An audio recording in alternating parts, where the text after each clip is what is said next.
네, 오늘의 정치권 소식 장성철 공론센터 소장 그리고 김성환 시사평론가 두 분과 함께합니다. 안녕하세요. 네, 안녕하세요. 네, 어서 오세요. 자, 이 며칠 만에 정치판에 가장 큰 화두로 떠올랐습니다. 경기 김포시의 서울 편입 구상. 자, 여당이 뭐 TF 정도가 아니고 아예 특별위원회를 이제 출범을 시켰는데 이렇게 여론에 이 많은 관심을 끈 김에 아예 이제 속도전으로 이제 가겠다는 뭐 그런 뜻인 것 같기도 하고요. 어떻게 보셨습니까? 특별법까지 만드는 것을 연내에 좀 끝내겠다라는 의지도 밝혔어요. 네. 그래서 내년 총선을 위해서 하나의 큰 이슈 어젠다를 던진 것이 아니냐라는 좀 생각이 듭니다. 우리가 뭐 이후에 얘기를 하겠지만 이것이 옳으냐 그르냐, 좋은 거냐 나쁜 거냐 이건 나중 문제고 네. 정치공학적인 측면에서 봤을 때 이슈를 던져가지고 주도권을 가져온 것은 국민의힘이 상당히 잘했다라고 말씀드리고 싶어요. 김기현 당대표가 당대표 된 이후에 정책을 던져서 본인이 이슈 파이팅을 해는 것은 지금 처음이거든요. 예. 결국에는 이재명 당대표가 민주당이 국감 그리고 이거 정기국회 법안 처리 그리고 예산안 이건 야당의 판인데 지금 이슈가 이걸로 넘어가 버렸단 말이에요. 국민의힘은 이틀 동안 거의 반응을 보이지 못했어요. 그러다가 오늘에서야 전국 행정단위 개편도 한번 논의해보자라고 하면서 이 싸움에 껴들었습니다. 그러니까 국민의힘으로서는 잘 걸렸다. 이거 가지고 한번 계속 논의를 해보자라고 하는 것 자체가 저는 뭐 그렇게 크게 나쁘다고 보여지진 않고 이 부분을 두 가지로 좀 살펴봐야 될 것 같아요. 첫 번째, 실현 가능성이 있느냐. 그리고 국민의힘이 제대로 된 추진 의지가 있느냐. 이 두 가지를 갖고 아마 국민의힘이 내년 총선에 승부수를 던질 것 같은데 앞으로 이러한 정책에 대해서 발전적인 논쟁이 벌어져서 대한민국 발전을 위해서 하나의 좋은 안이 나오게 된다면 저는 정치권에 상당히 긍정적인 이슈를 던졌다라고 평가해 보고 싶습니다. 네, 실현 가능성과 추진 의지 그거는 조금 이따 좀 더 자세히 얘기해 보기로 하고요. 어떻게 보셨습니까? 연못에 큰 돌멩이 던지면 파문이 일어나는 건 당연한 거잖아요. 근데 그 돌멩이에 누군가는 피해를 본다고 하면 그거 던지면 안 되는 거죠. 그러니까 지금 국민의힘은 자기가 그동안에 이제 불리했던 판사라든가 이런 것들을 바꾸기 위해서 좀 일종의 시선 끌기 위해서 이런 안을 던졌을 수는 있겠지만 정말 숙고하고 내놓은 것이냐 이런 부분들 생각해 볼 때 제가 볼 땐 말도 안 되는 것 같아요. 예를 들면 이런 겁니다. 김포시를 넣는다고 치죠. 그럼 김포시가 그냥 통째로 들어간다고 지금 얘기를 하잖아요. 근데 김포읍은 어떻게 해요? 강화 쪽으로 붙어 있는 김포읍도 같이 넣을 겁니까? 그래서 서울이 굉장히 길게 방망이처럼 되는 거 아닙니까? 그럼 그래도 넣을 수 있다고 지금 국민의힘은 얘기하고 있는데요. 근데 국민들 사이에서 지금 잘 안 알려진 부분이 김포의 농어촌 특례는 어떻게 할 겁니까? 교육 문제.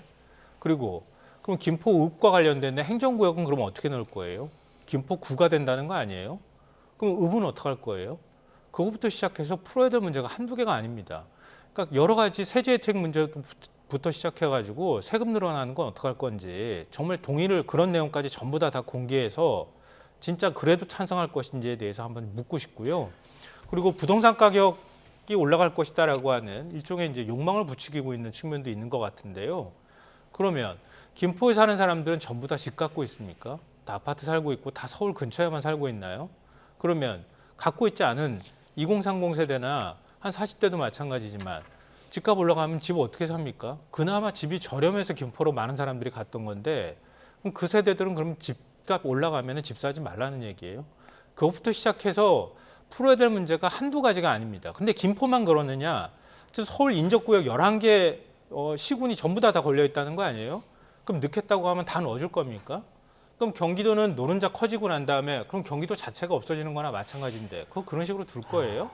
그러니까 제가 드리는 말씀은 정말 이런 계획을 짰다고 하면 이렇게 그냥 툭 던지고 난 다음에 이거 반응하네? 그러니까 가야지.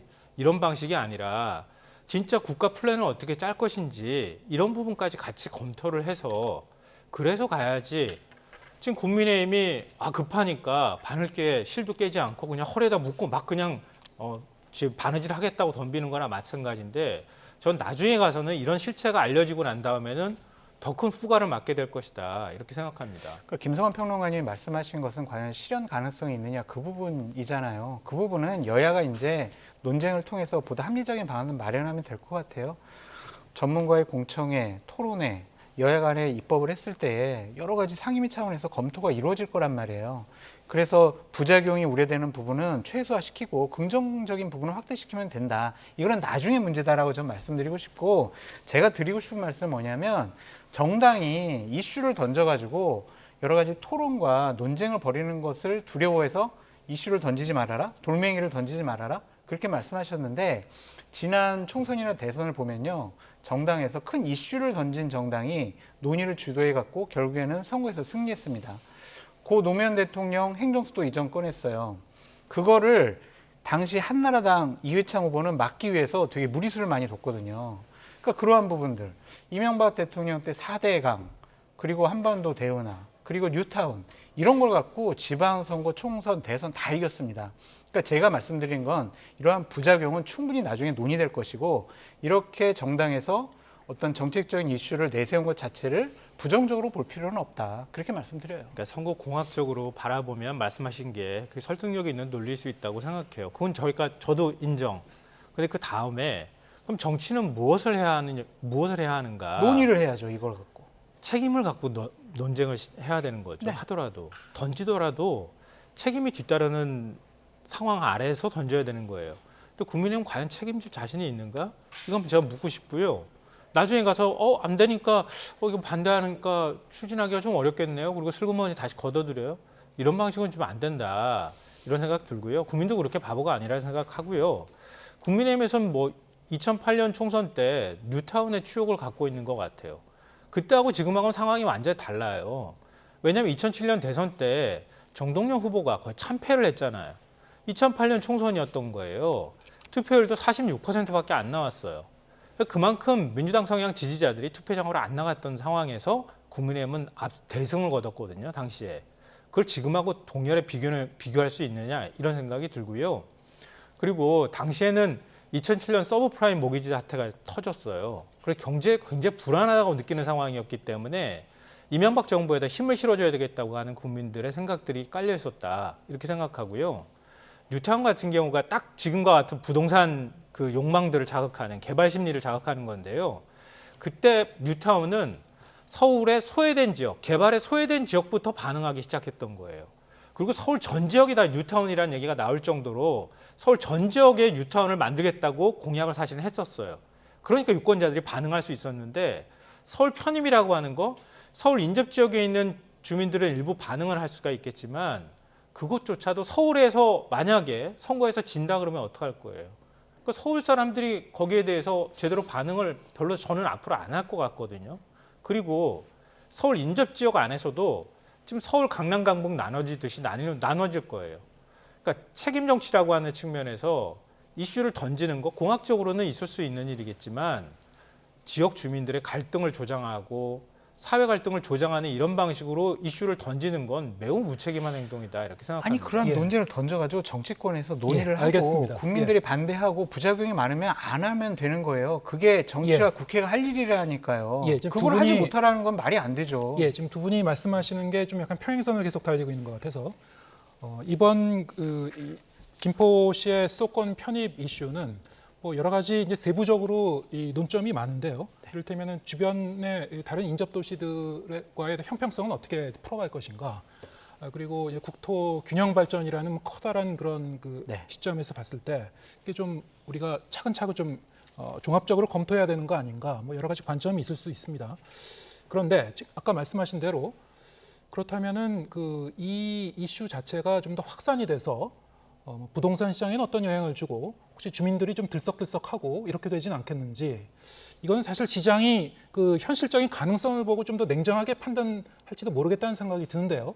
아까 말씀하신 대로 그럼 국회에서 이 관련 그 의원 입법을 잘 처리할지, 민주당이 반대하면 또 국회 문턱을 넘지 못할 수도 있습니다. 여기에 대해서는 어떻게 전망하십니까? 민주당 만약 이제 서울시 편입에 대해서 각 지역의 주민들은 찬성을 하는데 민주당이 반대하면은요, 그 지역에 내년에 출마하는 민주당 의원들이 당선이 위태로울 수가 있어요. 예. 그래서 드러내놓고 반대하기가 쉽지 않을 거예요. 그러니까 이 부분과 관련해서 민주당에서 강한 반대나 비판의 목소리보다는 전면적인 행정 체계를 좀 개편하는 쪽으로 이슈를 돌리잖아요. 예. 이 부분에 깊숙이 발담그고 반대한다면은 불리하다는 걸 본능적으로 알기 때문이에요. 그래서 이 부분과 관련해서는 거듭 말씀드리지만 여야 간 치열한 논쟁을 통해서 보다 합리적인 안을 만들어내는 것이 정치권이 할 일이다. 좀 그렇게 계속 말씀드립니다. 네. 여당이 없잖아요. 그러면 여당? 이 없잖아요. 여당이 뭐 하는 곳입니까? 여당은 국정 운영의 하나의 책임자예요. 네. 근데 이렇게 던져놓고 난 다음에 야당하고 얘기해서 뭐 반대하면 말고 야당이 거기에 대해서 논의에 협조를 하면 그럼 뭔가를 하겠다고 하는 이런 태도가 그럼 책임성이 있는 태도냐, 이런 걸 안 물어볼 수가 없는데요. 아니 여당이 그럼 일방적으로 하면 일방적인 국정 운영한다고 막 뭐라고 또 비판하실 거 아니에요. 그 대화 타협하고 조정하는 게 정치권이 할 일이라니까요. 제가 그래서 아까 말씀드렸잖아요. 아무리 급해도 실을 헐에다 그냥 꿰고 그리고 바느질하기는 어렵다고 말씀드렸는데요. 예를 들어서 지금 김포의 불만이 단순히 서울하고 인접한데 서울에 안 넣어줬기 때문에 생기는 불만입니까? 그건 아니잖아요. 예를 들어서 지옥철이라고 불리는 골드라인 문제라든가 교통 문제가 제일 먼저 걸렸던 거예요. 그럼 교통 개선책 어떻게 내놓을 건지 정부 여당이 나서야 되는 거 아니에요? 이제 5호선 연장안 제대로 하고 있습니까? 국토부에서? 노선도 못 결정하고 있잖아요.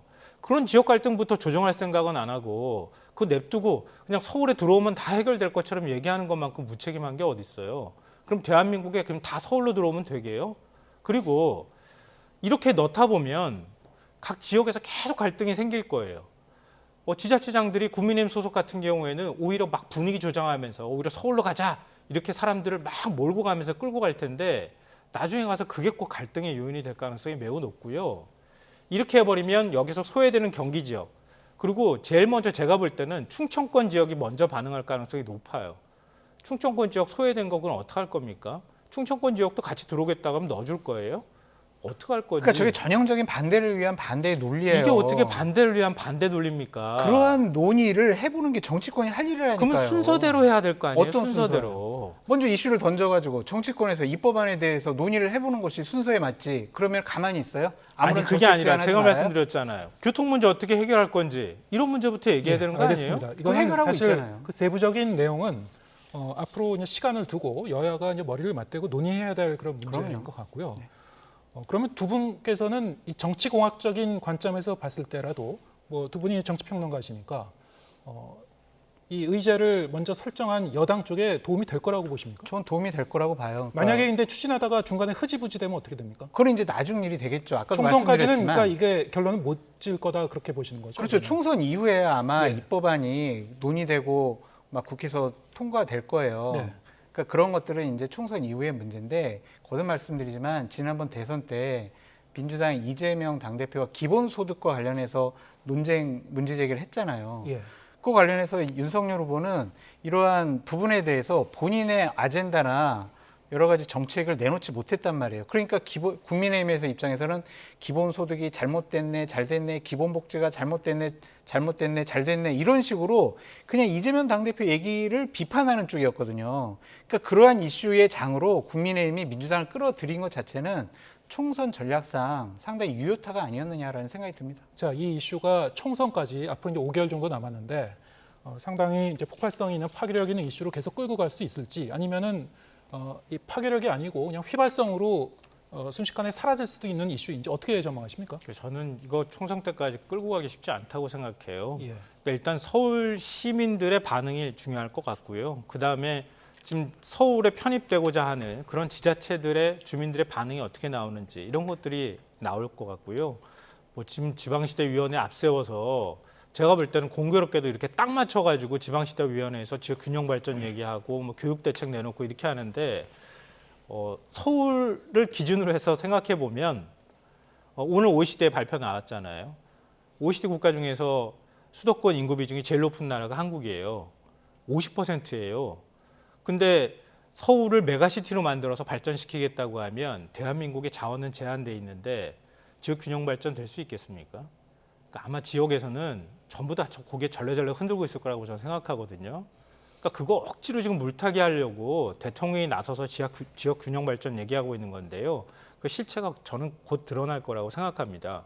근데 그 전까지 아까 말씀하셨던 것처럼 선거 공학적으로 보면 민주당이 끌려가는 모습들이 나타날 가능성이 있지만 그러니까 이걸 계속 끌고 가기는 저는 쉽지 않을 거라고 보고 끌고 간다 하더라도 그만큼의 효과가 날 것이냐. 여기에 대해서도 저는 개인적으로 회의적입니다. 끌고 갈 수 있는 요인은 한 가지가 있어요. 만약 그 해당 지자체 주민들 여론조사를 해봤는데 예. 60%막 70%가 찬성을 해요. 네. 그럼 이거 총선에 폭발력 있는 이슈가 될 거고요. 만약 비등비등하거나 아니면 반대하는 입장이 더 많이 조사되면은 국민의힘도 이거 추진하지 않을 거예요. 예, 그래서 알겠습니다. 각 지역의 예, 여론의 여론이 추이를 달리- 봐야 될 것이다. 예, 지속력 있게 계속 이 논의가 되는 이슈가 될지 아니면은 일정 시점에서 용두사미로 이제 사라질지 좀 지켜봐야 될 것 같고요. 자, 시간이 한 10분 정도 남았는데 저희 대담 시간이요. 각 당 상황 차례로 좀 살펴보겠습니다. 자, 이 국민의힘 내부 상황을 보면은 인요한 그 혁신위의 1호 안건이었죠. 이준석 전 대표와 홍준표 대구시장 등에 대한 이 징계 취소가 됐습니다. 그런데 막상 이 당사자들은 불쾌감을 드러내고 있어요. 어떻게 보셨습니까? 그러니까 통합을 제1혁신안으로 내놨는데 그거는 원래 당초 목표한 효과는 이루어내지 못했다라는 좀 생각이 들어요. 그냥 당사자들 뭐 할 거야? 아, 좀 화해해. 그랬는데 한쪽 당사자가 뭐야? 내가 뭘 잘못했는데 나보고 갑자기 왜 화해를 강요해? 나 화해 못하겠어. 이런 거잖아요. 일방적인 화해는요, 또 다른 상처가 될 수 있습니다. 홍준표, 이준석 이 두 분은 반발을 하고 있잖아요. 그러면 통합의 기본적인 관점의 입장에서 보면은 이거는 실패한 혁신안이 아니냐 그렇게 좀 생각이 듭니다. 그러니까 이런 것들을 제1혁신안으로 내놓은 혁신위가 전 잘못 선택했다고 보여져요. 강서구청장 보궐선거에 주민들과 국민들의 비판의 관점은 뭐였냐면 윤석열 대통령 지금 그런 식으로 국정 운영하면 안 돼요. 당에 대해서 그렇게 지배적인 입장을 표시하면 안 돼요. 공천에 개입할 것 같은데 그거 하면 안 돼요. 이러한 것이 주민들의 의견이었거든요. 근데 그거는 건들지 못해요. 그거는 인요한 위원장이 월권이라고 생각을 해서 그분은 얘기를 안 하겠대요. 그럼 뭐예요, 혁신? 결국에는 저렇게 통합이라든지 아니면 우리가 매번 혁신위에서 내놓았던 국회의원, 의원 축소, 불체포 특권 폐지, 국회의원들에 딸려 있는 보좌진 축소, 뭐 세비 좀 축소 이런 것만 나갈 거란 말이에요. 그러니까 혁신위가 길을 잘못 들었다. 저는 그렇게 생각이 듭니다. 네. 국민들이 요구하는 혁신은 울타리를 쳐놓고 우린 그 경계선은 넘어가지 않을래.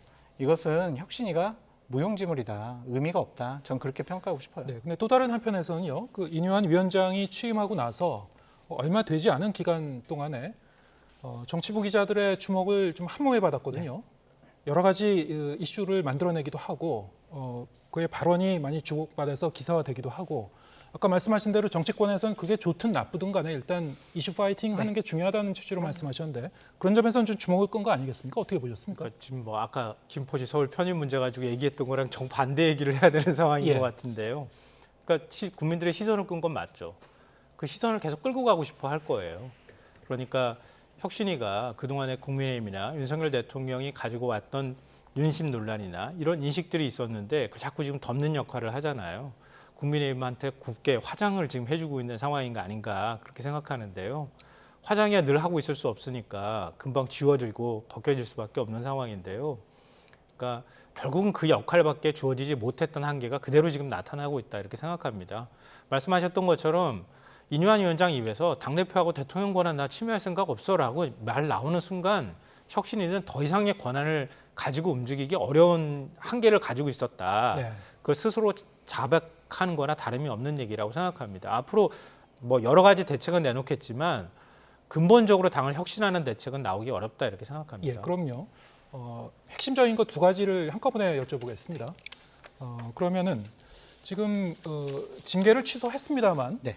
이준석 전 대표와 유승민 전 의원의 마음은 지금 떠난 건지 네. 그래도 징계를 취소했기 때문에 이준석 전 대표를 좀 품어 안을 좀 가능성은 좀 남겨놓은 건지 어떻게 보시는지와 또 다른 하나는 네.